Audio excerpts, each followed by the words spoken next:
Hi, thanks for joining me. Recorded. My name is Patty Baker, and I'm glad that you are allowing me to spend some time with you, however you found me, wherever you are, and whatever time it is.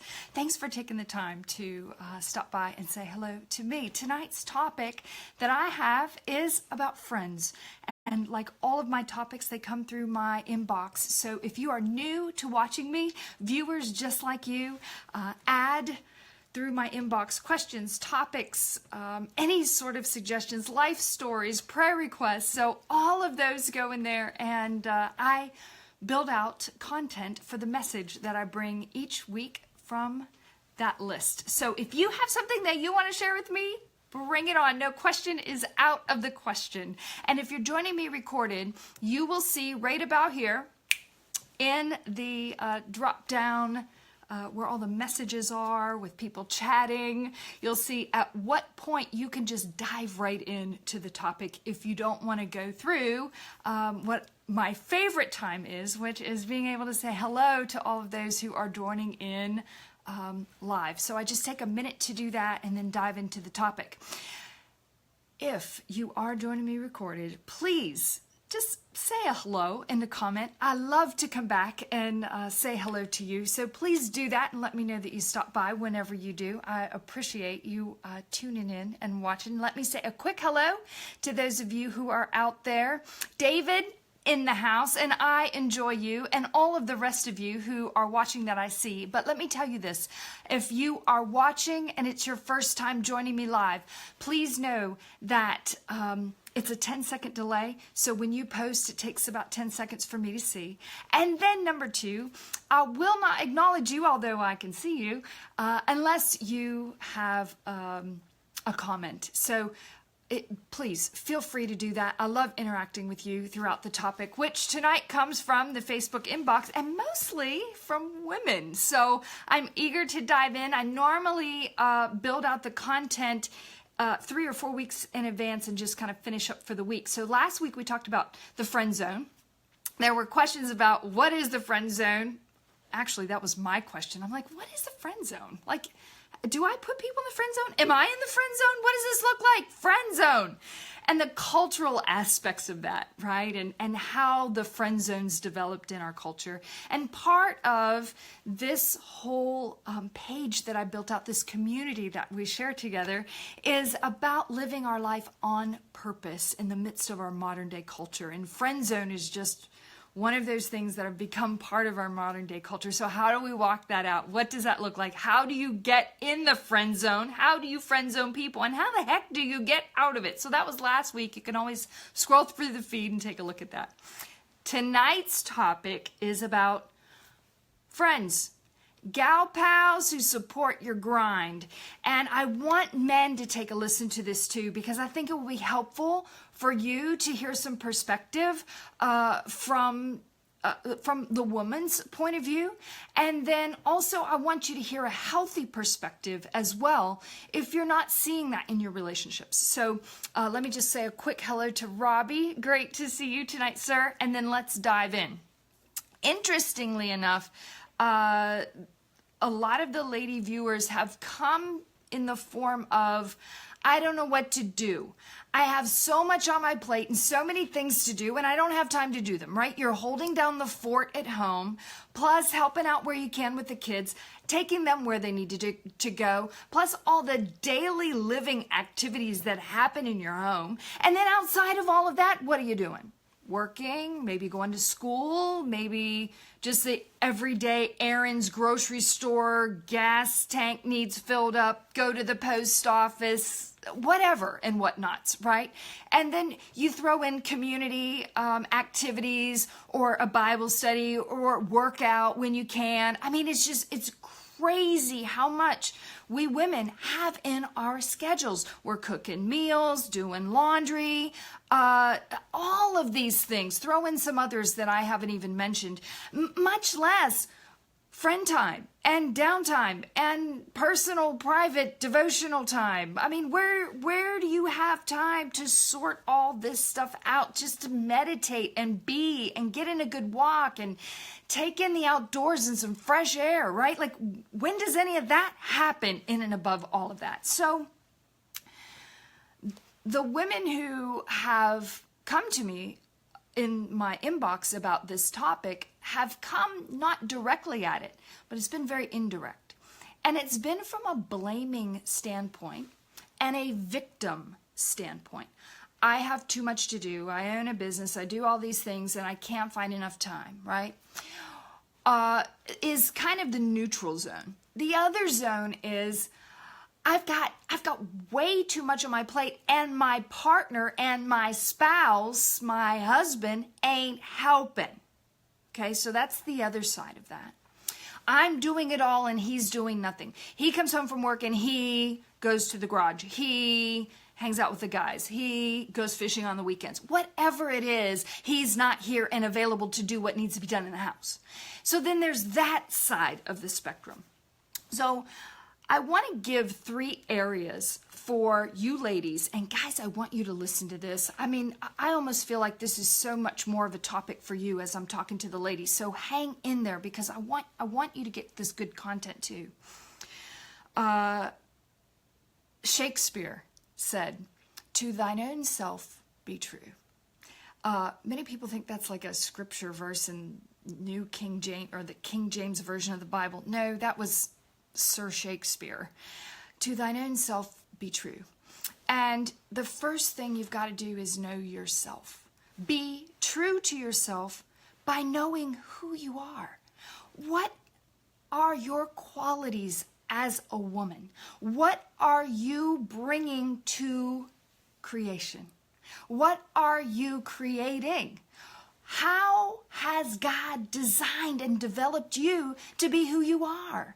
So as we look at those things, maybe there are great things that are considered assets as part of your personality, as a part of your skill set, your talents. And then there are other things you just suck at. Like horribly, you don't get it. You probably ain't ever gonna get it. And as much as you try, you just can't do it, right? These are your liabilities.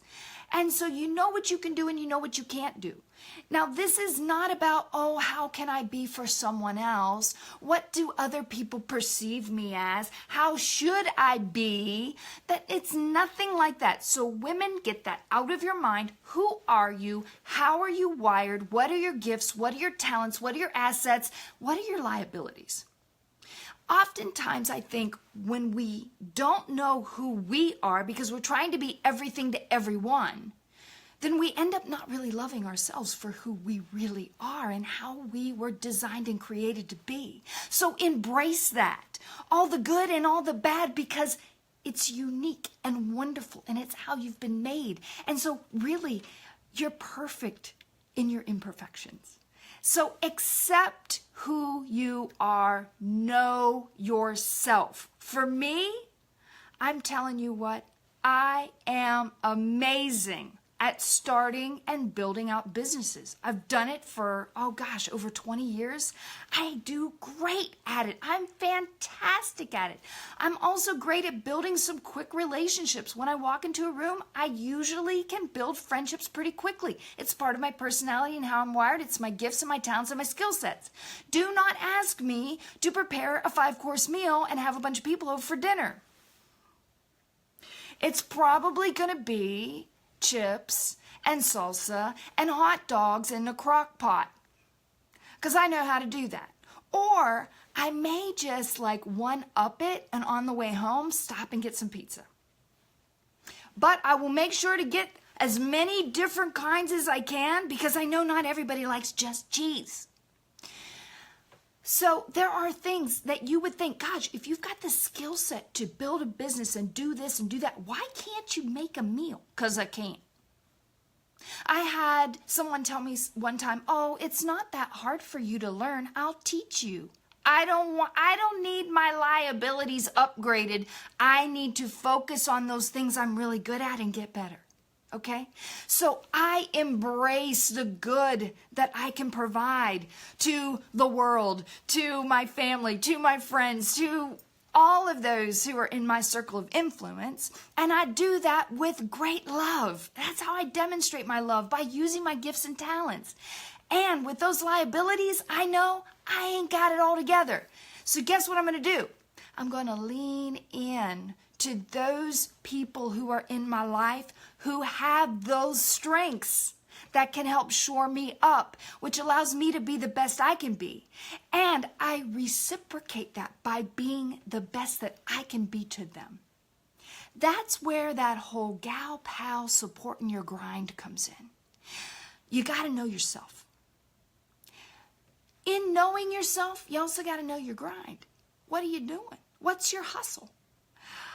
I don't know what it is for you. But for everyone, it's different. Don't adapt someone else's lifestyle into your own. Oh, well, Patty gets up at this time and she does this at this time and she does this at that time and goes and works out these days of the week and does this. Yeah, but guess what? I'm not married and I don't have any children. There are 3 people that live in my home. Me, myself, and I. You probably don't want to replicate that, okay?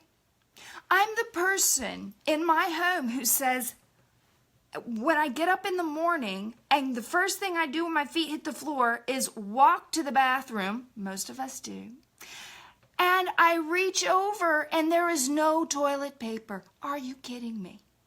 It upsets me. Why did someone not change the role? I don't get it. It irritates me. It's a pet peeve of mine. There should be toilet paper there. There are 3 people in my home, me, myself, and I. How many people are using it?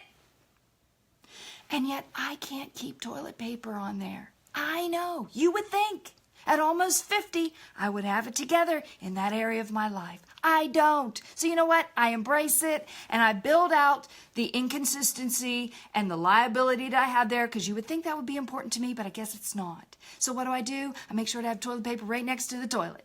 So I don't have to worry about that. It's okay. I'm okay. Everybody's okay, and I always have toilet paper. It's okay. Be okay with who you are. Second thing about knowing yourself, though, in that knowing yourself, what's your grind? What's your hustle? For me, I love building businesses. I love creating new things. I love sitting at the table and providing a service in an industry in helping injured workers, okay? That's what fires me up and gives me passion and burns in my belly, and I just love doing it. And I forget to eat sometimes when I'm so focused on my work. I'm like, why am I hungry? Oh yeah, I haven't ate since this morning. It's 3 o'clock in the afternoon. I missed lunch. I was so focused. That's my grind. It's what I love to do. And when I'm in it and I'm flowing, it's good. And my friends get it. So when they don't all of a sudden hear from me in a couple days, they're like, oh, she's probably in the flow, right? I'll just text her, and when she's got a minute, I know she'll get back to me. I'm not right on it, but when I am, I'm all in. But I'm all, Patty, you almost seem ADD because you're never like, sometimes you're there, sometimes you're not. Your brain's here, your brain's there. No, I'm not ADD. I'm just totally focused here. That's not my total focus for right now. Know who you are, accept who you are, embrace who you are, and know what your grind is. Know your hustle. Ladies, if all you're doing is just sitting there and saying, I don't know what my purpose is, welcome to this community. Because we don't sit around for our entire lifetime looking for our purpose. We are walking out our life living on purpose, intentional living with every step and every breath. And in that step and in that breath, our life unfolds because we're aware and we're living and we're moving and we're breathing, right? That's where God has us right in the moment. And so look around, be aware, take it in, and then step into it, fully present in the moment. And you will find purpose right where you are. Ladies, if you believe that all you are is a mother, hello. Probably the least paid job with the highest benefits, if you ask me. And I never want to hear you say, all I am is a mom. Stop it. Because you don't understand your value. Know yourself. If this is what God's created you for and called you to do, man, you do it with every ounce of your being. Yeah, there's tough days at work. Yeah, it's long hours. But I'm going to tell you what, the benefits that you get as a full-time mom, more than any benefit any employer is handing out today. Trust me. Trust me. So, know your hustle, know your grind, ladies. Know it. That's part of knowing who you are. What you're doing in the season that you're in. Every season changes. You'll always be a mother, but you always won't be called to the career of motherhood, right? And so that season changes as your children grow and develop and move on. My mom, I always say, she lost her job when my brother turned, I think, 14 or 15 years old, because she's like, the kids aren't home and I need something to do, right? And so being a full-time mom, and then she went in and developed a career, an amazing career as supervisor and just incredible customer service skills. And she took those skills as a mother and she honed them to be not only the leader that she was in the home and in the work, she took that into the workplace too, and it made her an amazing supervisor. So take what you have, the skills, and foster them and grow them and do everything that you can to embrace who you are. Women, we do not do this enough. We just don't. Before I go on to the second thing, besides knowing yourself, two of the three topics I want to talk to tonight. Yes, David says, whatever you do, do it unto the Lord. Absolutely. Hi, Charles. Great to see you tonight, sir. Glad you're in the house. Elizabeth, great to see you. Beautiful. Glad you're here. And thank you for being an amazing mother. I want to share with you the second thing. First thing, know yourself. Second thing, know your partner. If you're married. Single ladies, hang out for a second. Gentlemen, I'm glad you're sitting in the room because I want you to hear this. Know your partner. Ladies, oftentimes we know ourselves, but we don't truly, we may know our partner, know our spouse, but we don't accept it. Okay, if you are going to, example, divvy up the household responsibilities, and you both know that on Saturday mornings, we're both going to take 2 hours. We're both going to divvy up the household responsibilities. These are the things you do. These are the things I do. And let's just go and get it done. And then after you all do that, you guys are going to plan a family activity for the rest of the day. Both of you have Saturdays off, and that's your gig. Okay? What just happened in that scenario? You understand what your goals are. Your common goals. So for your partner, ladies, for your husband, you need to understand who he is, what his goals are, what's his grind, what's his hustle, and then what are your common goals for yourself? Because he's got his thing, you've got your thing, and then we have our thing. Talk, communicate about this, okay? Communication is key. What I'm doing tonight is I'm talking to you. I'm not communicating. If I was communicating, you would be communicating back and we would both be sharing ideas. We're not right now. I'm sharing. I'm talking. We're not communicating. There's a difference. Communicate with your husband. Communicate with your partner. Get to know them. Don't expect anything more out of them than what they are, okay? They are who they are. The guy that you fell in love with for all of those things that you remember, he still has. You've just added so much more to him that you would like for him to do now that he's not doing, and you don't know why. He didn't do any of those in the first place. So know your goals, right? His goal, your goal, combined goals, and then the household combined goal on Saturday morning for a couple of hours, and then you're devoting the rest of the day to family time. Great. Then divvy it up and go.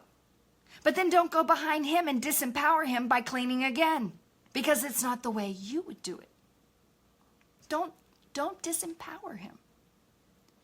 Be okay with the job that he's doing.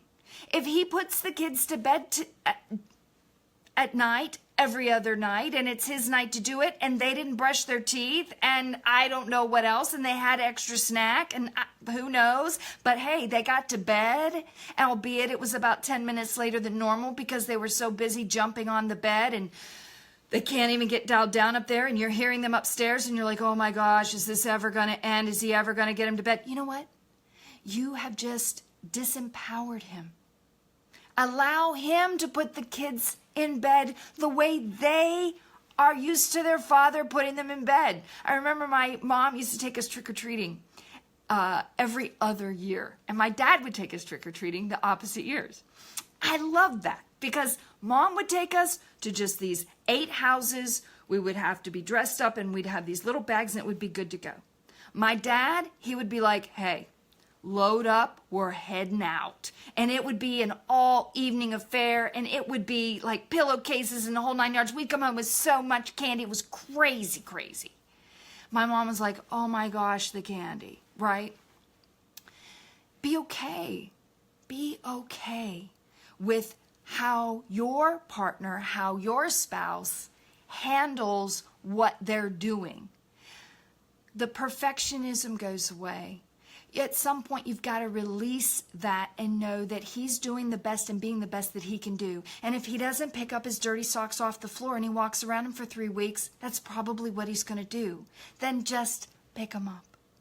Why are you going to make that item a device to use to create a divot in your marriage?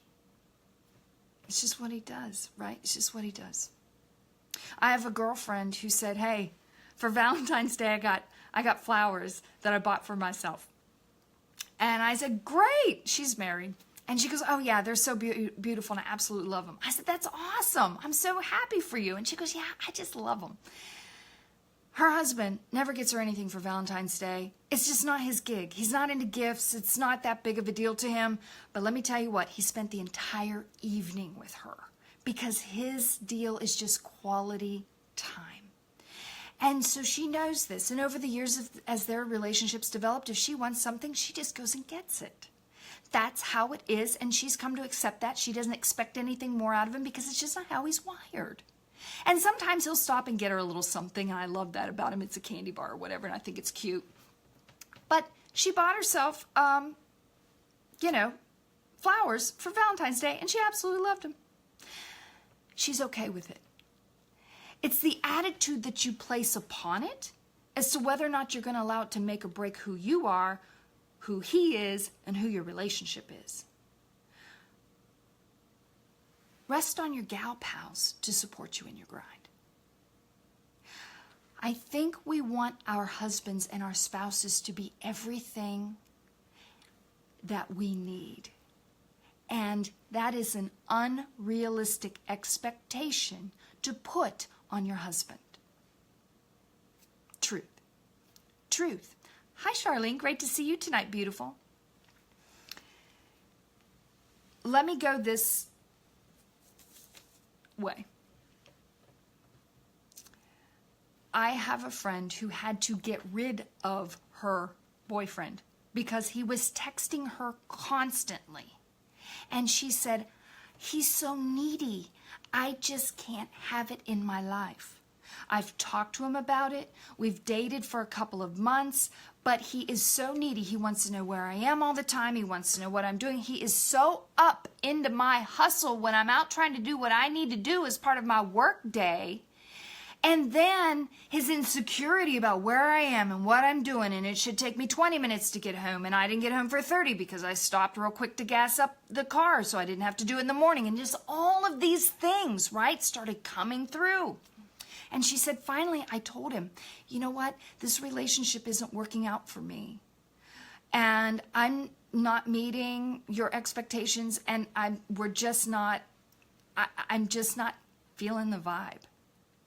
I'm just not that into you. She didn't go into what his flaws were, because quite frankly, those are flaws. Some other woman may want that. Hey, he loves me. He texts me all day long. He looks forward to me coming home, and he wants to make sure I'm okay if I don't make it there on time, because he's just all up in my business, and I totally love that. And some women are like, are you kidding me? If he texts me one more time today, I'm going to have to put on Do Not Disturb because I can't handle it. Know your man. When you're dating, understand the qualities of the other person and communicate your needs, your desires, your own personal qualities so that there is this area that maybe you can grow in and develop together. For that relationship, it didn't work. Understand his vision. Understand your vision, right? You know who you are. Understand him and his vision. What is it that he wants to do? I had a friend of mine, her sister, devastated after being with this guy for about 6 months, thought he was the one, and amazing man, by the way. However, he knew that he was going to be gone because of the type of work that he did. He was going to be out of town a good bit. And he saw how needy she was and how much she didn't desire him being out of town all the time. And as he was beginning to get into this profession, he could see the tension that was being created in their relationship. And although he loved her, he let her go because he understood the lifestyle that he had wasn't going to provide for the relationship that he was developing with her. And he couldn't change her, right? He couldn't change her. Read the 5 love languages. Absolutely. And I will put the link here, which was next on my list. Because when we talk about qualities, we also, in relationships, we also want to talk about the expression of how we love, which is what I've kind of been talking around. And there are 5 expressions, as Gary Chapman puts it, and the author of 5 Love Languages. And I will put the link here. You can come back and take a look at it. But, and if you make a comment here, you can see when I comment, and then you can, or like and share this, and then you can see when I tag it too. So, 5 love languages. Here they are. I've written them down. Physical touch, quality time, acts of service, gifts, and words of affirmation. Now, all of us express love in these, but we have one, sometimes maybe 2, but a primary love language in which we express our love. Know yourself. And know your partner. When I was married, my husband was words of affirmation. He loved encouraging words. It just made him feel good. It was a great way to start the day. I always told him that he looked nice, that he did a great job on something. Thank you so much for loading up the dishwasher tonight, babe. It was amazing. I loved the macaroni and cheese dinner that you pulled off tonight. I didn't have to cook, and that was so great. Thank you for thinking about that and doing that. Words of affirmation. For me, physical touch. And I'm not talking so much sexual intimacy in this moment. Physical touch just meaning holding hands, hugging. As long as you and I are sitting on the couch, I don't care what you're doing, watching TV, reading a book, so caught up in your phone, it's fine. But as long as like my pinky fingers at least touching you, I'm good, right? And so I'm physical touch. So for me, words of affirmation, not my love language. But for him it was. And so I had to develop that love language as our relationship grew, right? So that I could express love to him in the way that he primarily received it, and vice versa. Because he wasn't that kind of touchy-feely kind of guy. Although sexually intimate, of course, but not that physical hand-holding, arm around you, sit on your lap kind of guy. So he warmed up to that. That was expressing love language. Look at the love languages. Figure out who you are. Gary Chapman has like a quiz that you can take online, and I'll even put that here as well. And you can click on it and go out and take it yourself, and they'll email it to you. It's amazing. So, and then you can find out who you are. You can also do it for your children too. So anyway, something for you to look at. But understand that.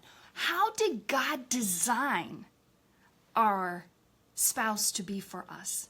I think it's in 1 Corinthians 7, verse maybe 4.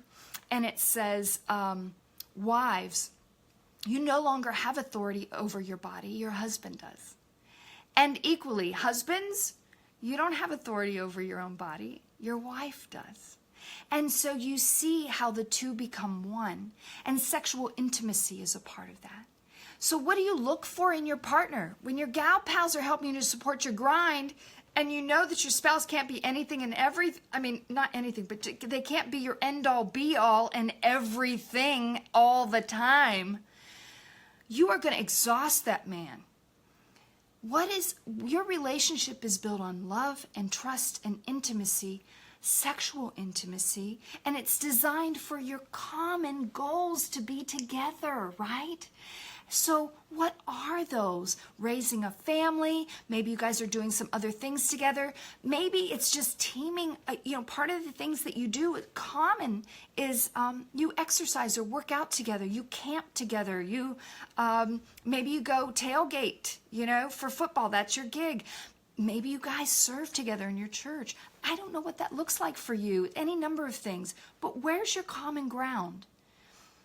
Ultimately, as the two become one, there's sexual intimacy, there's trust, and there's love, there's loyalty in the context of that. Understand the expression of love for each other and how that's demonstrated between the two of you. Know yourself. Know your spouse, your partner. Develop that if you're dating.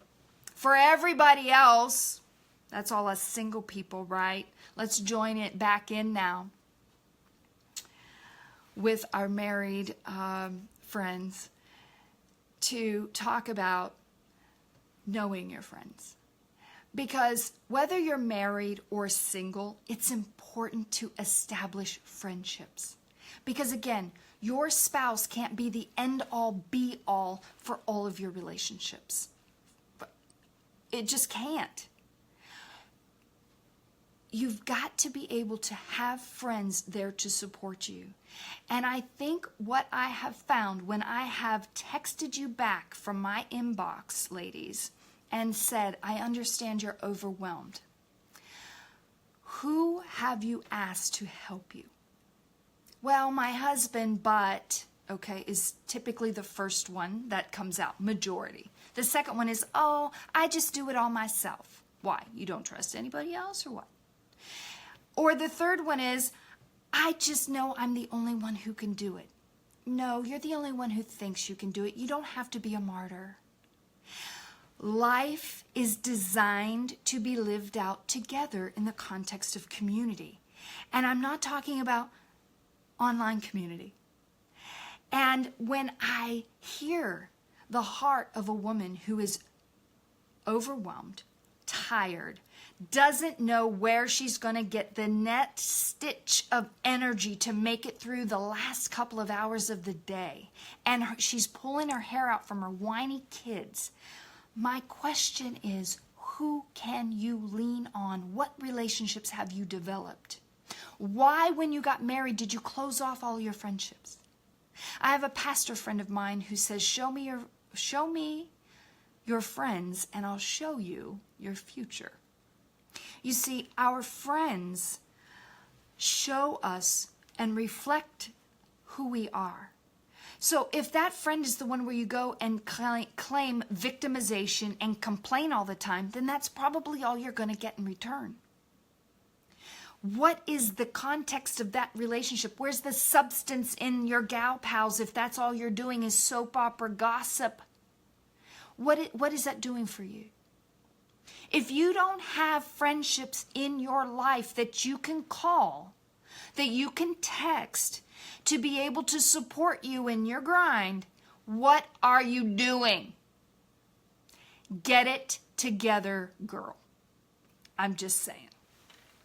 And let me show you some areas where you can do that. Read the 5 love languages. Yes, David, I'll do that. If you support each other in togetherness is a blessing. It's like time doesn't exist.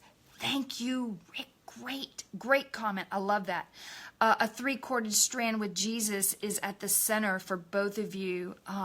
First of all, it's not easily broken. Absolutely, the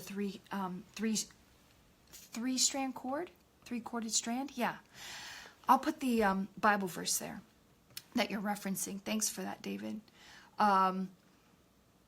Ladies, I was sick. Rarely do I get sick. You know why? I don't have kids going in and out and a bunch of people. Did I tell you? I've got 3 here, me, myself, and I. So I rarely get sick. And I'm in and out of the hospital all the time, but I mean, I'm pretty healthy. So I'm down for the count with the flu.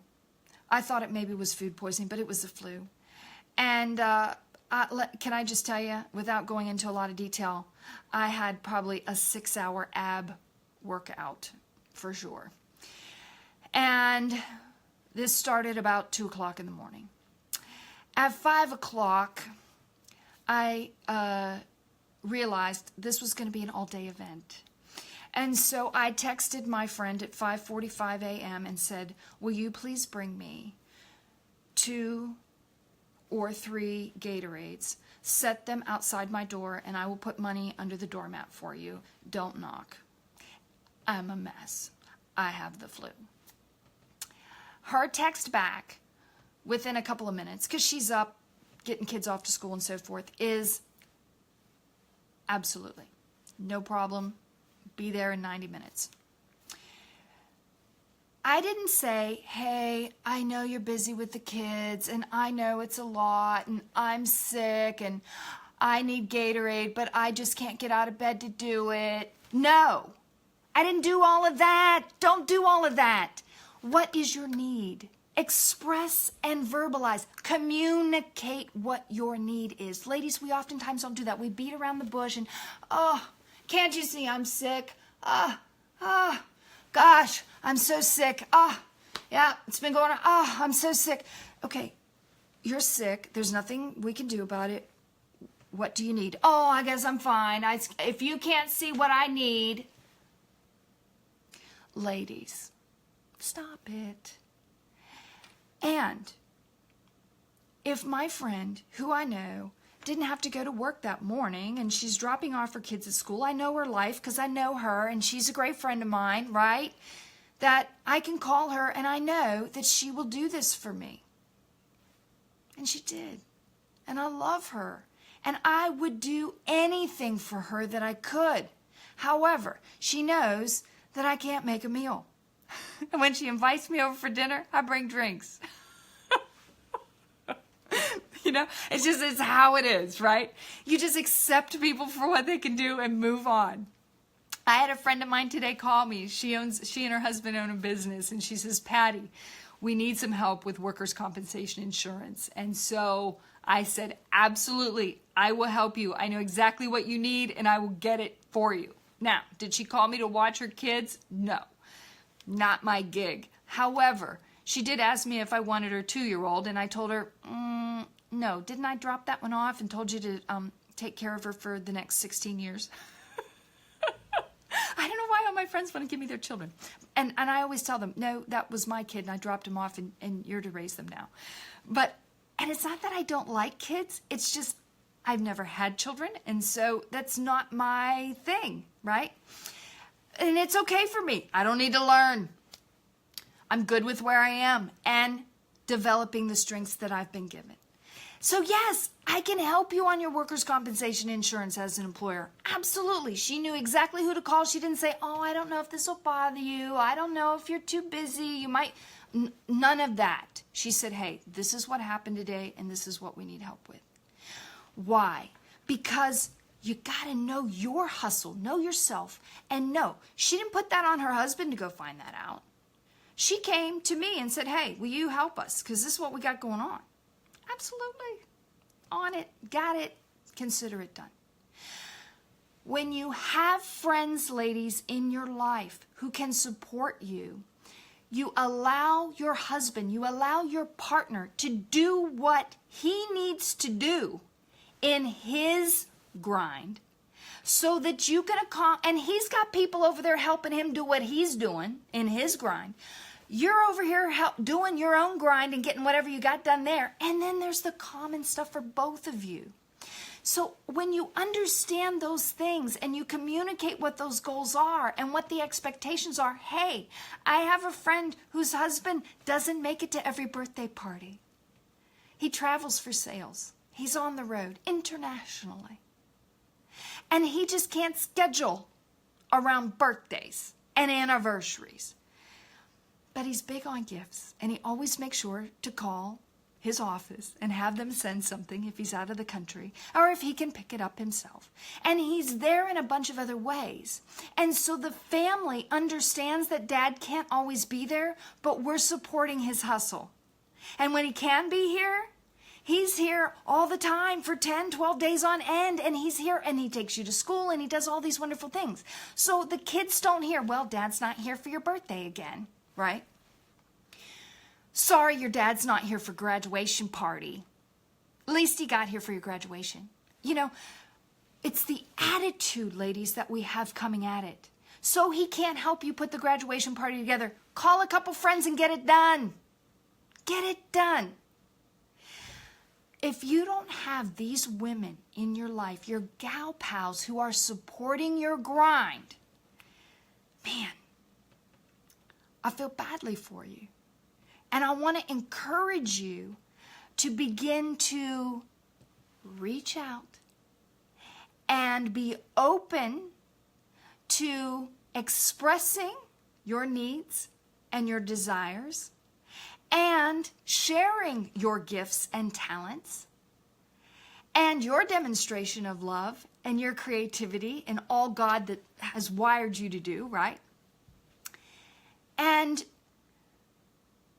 receive what's being given to you. Guess what I did yesterday for Valentine's Day? I was traveling. It was crazy, and I came back and put together just a quick meal, Bible study, and I managed to buy myself a box of chocolates. And I ate like half the box. It was so great. And I had such a great time doing it. It was a good treat for me. I didn't say, oh, I don't have a man in my life. It's just so sad. Oh, I got to see all these horrible, mushy things on Facebook. Everybody getting these little gifts and flowers and teddy bears and all this other stuff. No, I celebrate that with you. And don't feel bad for me. I'm celebrating in the midst of my singleness too. And I got to hang out with a great group of friends last night that, quite frankly, I would not have spent anywhere else but with them last night because I had an amazing time. We shared dinner, did Bible study together, and it was wonderful. Absolutely wonderful. It's all in what you make it, and it comes down to your attitude and your perspective and how you know yourself, you know your spouse, your partner, and how you surround yourself with your tribe. That's what makes you part of community. If you're involved in a church, we have a church closed group on Facebook closed group for a church. And as I was thinking about this topic for this week, my heart was so full of gratitude for the friendships that have become family to me, and that I can reach out to them for whatever. And by the way, I want to thank all of you who sent me through the message inbox Valentine's Day wishes. Men and women, thank you so much for reaching out to me with those. I loved reading through them and seeing all the memes, and I got a chance to look through some of them yesterday and the rest of them today, and it was just so fun to see that. But I was just thinking about the gratitude earlier this week, and then the gratitude last night and today of just the love and outpouring that I received from you guys. So I thank you and how you demonstrated love to me that way. But I shared this in the closed, church group on Facebook, that my heart is so full because as a single woman with no children, it's difficult at this age and stage of life to press in because I don't have kids, because I'm not married, so I don't fit into any of those groups. And the singles group as well, I'm old enough to be their mother, right? So it's easy for me to be kind of ostracized and not want to say, oh, I'm on the outside, and be a victim, right? But what I've done is I've reached in and said, hey, I'm unique, and I'm what makes this community as well. And so I want to love you guys, and I want to allow you to love me. And when you allow people to love you and you can develop and cultivate friendships, then you can sit and chat and get to know one another and determine the qualities that each of you have, what your strengths are. And you don't try and make someone what they're not. You just shore other people up with the giftings that you have. And that's called building up the body of Christ. When we encourage and love one another in that way. I want to share with you, before I end tonight, Jesus and if you've not watched me before, I usually use 67 books as references when I build out content. The 66 books are in the Bible, and the 67th one is Wikipedia. But sometimes I swap that out for Google Dictionary. So, but this one comes from Mark chapter 3. And this is titled The True Family of Jesus. And I just want to read this quickly. Then Jesus' mother and brothers came to see him, and they stood outside, and they sent word for him to come out and talk with them. So there was a crowd that was like sitting around Jesus, and someone said, "Hey, your mother and your brothers are outside asking for you." And Jesus replied, "Who is my mother? Who are my brothers?" Then he looked at those around him and said, "Look, these," pointing to the crowd, "these are my mother and brothers. Anyone who does God's will is my brother and sister and mother." I have a couple of really close friends, and we text back and forth each day, and these ladies are just the fiber core of my being, and they know where I am and what I'm doing, the intricacies of my day, and we might slip in just a couple of things and that are funny and light, and sometimes just the cross that we're bearing in the moment of the day. And so it's fun, and it's a relief, and it's encouraging, and it's an outlet, and it's all of those things. And so having those people in my life who understand where I come from, understand who I am, because I've allowed them to, because I've allowed myself to be, allows those relationships, even if there's miles and miles of distance and they can't bring Gatorade, I can text them and say, "I'm sicker than a dog. Can you just pray for me?" And they will. They will. So don't hesitate to lean in on your friends. And we expect our family to be the everything that we need. But hey, listen, I can change a flat tire from my neighbor in 15 minutes. And I did. That was it. She was on to work, and that was it for the day. Single lady, and she's like, "Oh, I just wish I had a man." I'm like, "What's going on?" She's like, "I got a flat tire." And I go, "Oh, honey, I got this." Reach in. We don't know. Just share your need. It doesn't have to go. You have a flat tire. That doesn't mean you need a man. You need some help with your tire. Why are we going there? Victim mode. And I'm not saying that we don't need our men, but if you do and they can't, don't beat them up over it. It might not be their strength. It might be they're doing this other hustle in order to do the combined things that you guys want to do. Have grace. Share in love what you can, and lean into the other relationships that God's called us to have in our lives. When Jesus was on the cross, and this was in John 19, he said this, "Woman," talking to his mother, "behold your son." And he pointed to a man that was standing next to her. And then he said to him, which was a disciple, "Behold your mother." And from that hour, that disciple took her into his home. It wasn't his mom. As a matter of fact, his mom was right there with it. But God had called him to be a son to his mother and a mother to his friend, to his disciple, right? A son to the mother and mother to the son. And that relationship became established. Now, it's uncertain why he didn't have his own brothers who were there, right? But to say that, he didn't. And who knows why? But he chose someone who wasn't family, so to speak, as we understand that in the context of genealogy and lineage and bloodline, right? In any case, to ask John to treat Mary as his own mother and for Mary to rely on John as her own son, despite the fact that Mary had other sons and John had a mother. Reach out to those who are mothers and be a son or daughter to them. Reach out to those sisters, brothers, that can be a sister and brother to you. Reach out to those sons and daughters who can be a son and daughter to you, and you a mother, father to them, right?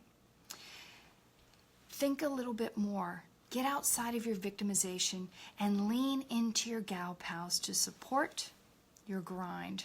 I am going to sign off after I just read a little bit more from you guys. There's a 10-second delay.